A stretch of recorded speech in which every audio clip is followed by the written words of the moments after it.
What's up, Barnhill family, and welcome back to the channel. Yo. So, Nick, we got a little bit of deja vu. Tyron Woodley, Jake Paul, the second installment. One caveat is different, though. Tyron Woodley gets himself a $500,000 bonus if he can flatline the problem child. Yeah, and that kind of makes you believe that whatever Dylan Dennis was saying about the contract, saying that Tyron couldn't knock Jake Paul out, it seemed to be a bit of garbage. Yeah. You know, that was just a bunch of trash talking.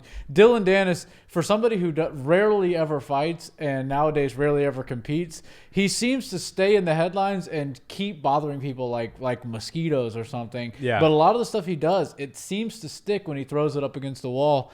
But $500,000 is some serious money to get a knockout. And I honestly think that Tyron Woodley was really close to a knockout in that first fight. And if he learned anything from that first match, it's that he can likely put Jake out and that Jake can likely not put him out. Yeah, I think Tyron definitely hits harder than Jake. I think Jake Paul won the boxing match, right? We score boxing as a 10-9 must system. The winner of the round gets 10 points. The loser gets 9 or less. And by that framework, Jake Paul rightfully won the first fight. Right. However, I think the person that went home with the worst headache that night was Jake Paul. Tyron certainly landed the harder shots, certainly got Jake's attention more than Jake got Tyron's attention.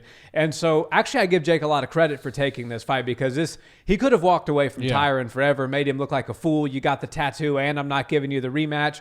But he's taking on a very tough challenge yet again, one that he didn't have to do with the pullout of Tommy Fury. So I think that speaks a bit to Jake's professionalism, and I think it speaks to the fact that he really actually does want to compete against real competition and not just BS or basketball players or whatever. So I think he's going to have to be very careful in this next fight, though, because Tyron Woodley knows that this is his last chance to compete against Jake Paul in any type of combat. And if he loses again, he's going to get a lot of laughs from the MMA community and the Jake Paul fans, and he's never going to get an opportunity or a payday like this again. He keeps himself extremely relevant if he can starch Jake Paul, and I think from the opening bell, he's going to try to do just that. Yeah, the $500,000 is a great incentive, but also a rubber match in a trilogy fight is probably the best incentive, and that would make for even more money for Tyron Woodley. That's why I think it's so important that he gets this win. And, you don't want Jake Paul fights to be in your rearview mirror with no signs of ever coming back around. Right. And Tyron Woodley has the opportunity come Saturday night to get a third one, that's like, landing a unicorn 3 times. It just doesn't happen. It's almost like the Poirier thing with Conor, right? Yeah. Nobody thought years ago that Poirier was ever going to get another crack at Conor. And then in 1 year, he gets 2 shots at him, and he's able to win both. So there's a lot on the line. I don't feel like there's pressure on Tyron Woodley. Obviously, there is long-term pressure as far as getting the trilogy, but Jake Paul kind of has all the pressure, and I don't think Jake's one of those people to succumb to pressure. I think he has ice running through his veins, and it's not mostly from the combat experience. It's just from the entertainment realm that he came from. He's used to this type of stuff.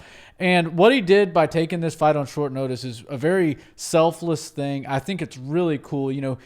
There's a lot of people on this fight card, and if Jake would have pulled out, the whole thing probably would have been scrapped. I don't think they would have put a new headline. I don't know if Amanda Serrano would have been able to pull really any pay-per-view buys. Jake's doing a great job trying to bring her up and get her to become a household name, but she's not there right now, and she couldn't have carried the weight the way Jake Paul and Tyron are going to. So the fact that when Tommy backed out of this fight and Jake didn't bat an eye, he just called on a reliable source like Tyron Woodley, speaks volumes to how game he is, and also how much he really does care about the other fighters in the back, because everybody knows that fighters pay across the board, boxing and MMA, is a little bit lower than everybody would like to see it. But to see all of these guys and girls not lose their opportunity to get a big check right before the end of the year, it's a pretty cool move on Jake's part.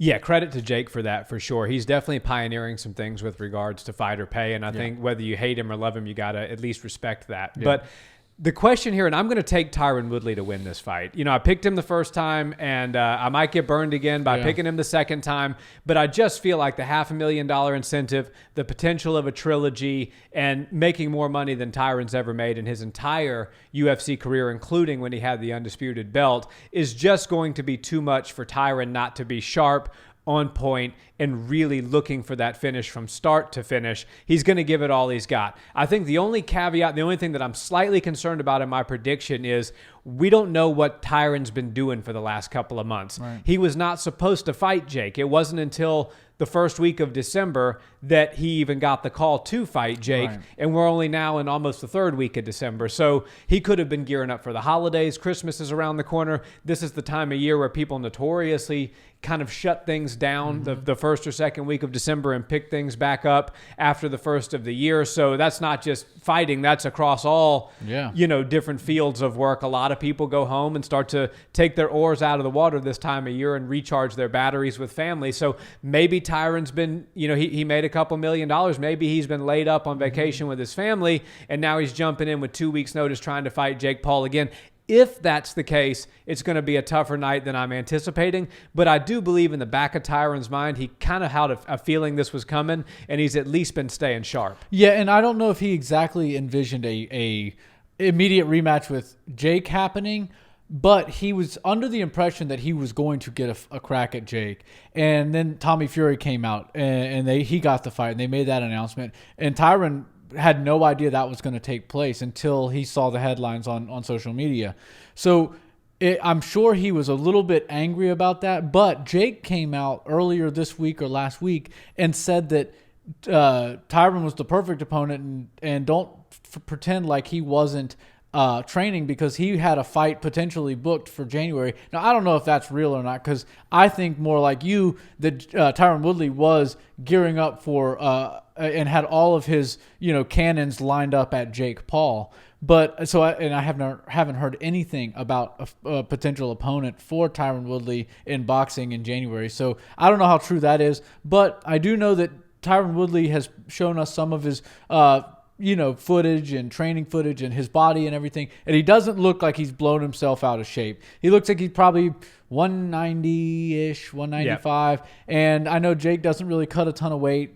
Tyron's not going to have to cut very much weight. So we're going to see them very, very similar in size to what we saw in the first fight. And Tyron's just, he's one of those types of guys that has a great body to begin with, works really hard for it, and doesn't seem like the kind of guy that's going to balloon up in between fights or after his career even. So I do think that Tyron will be ready. I think Jake Paul is clearly ready. He's been going really hard in this because he knows the level of competition is only going to get more difficult. And he also understands that on 10 days notice, Tyron doesn't have the advantage to go, read everything he can and figure everything out about Jake's style and what Jake's doing now. But he just spent 8 rounds in there not that long ago. And a fighter with the experience of Tyron Woodley knows exactly how to learn from his mistakes and move forward with a better game plan for the second go at a same guy. So I think Tyron learned more from that loss than Jake probably learned in the win. Yeah, I think you're right. So we've all been waiting with bated breaths. Who you picking? Oh, I gave you my prediction. Let's hear. Are you going with the problem child, or are you picking the chosen one? Well, I make a good case for Tyron Woodley, I think, and you do as well. And that would be the guy I'm going to go with. But I have been betting against Jake Paul since he started fighting. I watched him fight the YouTuber with headgear on, and he couldn't finish him, and he never dropped him or anything like that. It was pretty pathetic.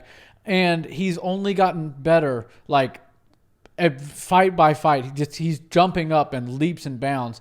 So I'm not going to bet against Jake Paul right now. I think that he's going to run a little bit, and the best way that Tyron can win is to force him to quit and make him realize that a real fighter and a guy who's only been in the cage or the ring with one real fighter in Tyron Woodley is not the same as a 5-time world champion in the UFC. So if Tyron comes out hot and really puts the pressure on and starts making Jake look for ways to get out of this fight, Tyron will win. But I'm going to go with Jake in another decision. I think there's going to be some split judging, and it's going to be one of those crazy nights. But I think this problem child is going to continue to be a problem, and he's going to continue to be undefeated.